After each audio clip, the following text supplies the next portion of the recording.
Salam dostlar. Bu alay ısıtı içkenizde emne olur. Oşol boyunca men sizlerge mına tajribani ko'rsatib bereyim.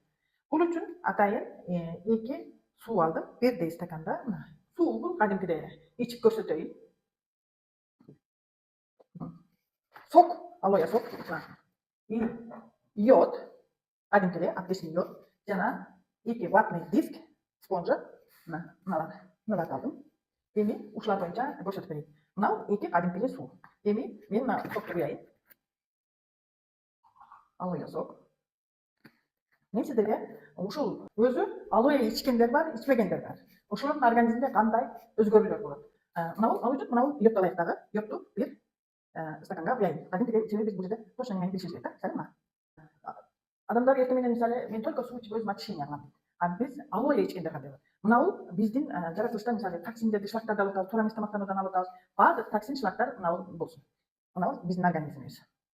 Эми мен мынага салайын. Вот, биздин организмибиз.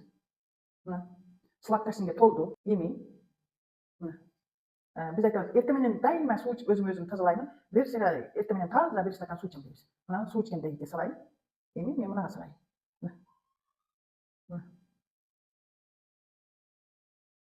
Эми карап туруңуздар.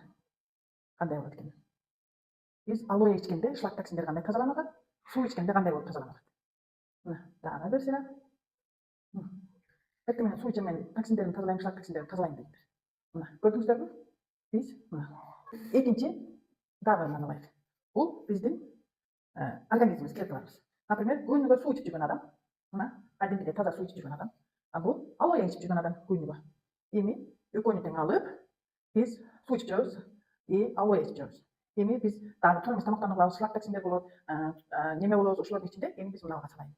Мына азыр көрөсүз. Мына көрдүңүздөрбү? Алоэ ичип жүргөн адамдын шлак токсинге кандай таасир этип атат? Алоэ ичпей, жөн эле суу ичип жүргөн адамдын токсиндери кандай организмге сиңип атат?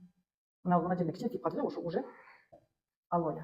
Биз токсин шлактарга толсо дагы кийин алоэ ичсек кандай болуп тазалана турганын көрүп атабыз. Жана алоэ ичип жүрүп биз туура эмес тамактануудан, экологиядан токсиндер, шлактар организмге болгондо кандай болуп турганын көрүп атабыз. Демек, мына алоэ соктун организмге кандай таасир этишин ушулар менен көрсөтүп, өзүңүздөрдүн жакындарыңызга дагы көрсөтсөңүздөр болот. Мен дайыма алоэ ичем, өзүмдүн туугандарыма дагы берем, балдарым дагы ичишет. Бизде эң сонун результаттар бар. Мен өзүм үчүн дайыма ушул сокту организмди туура тазалоо үчүн колдоном.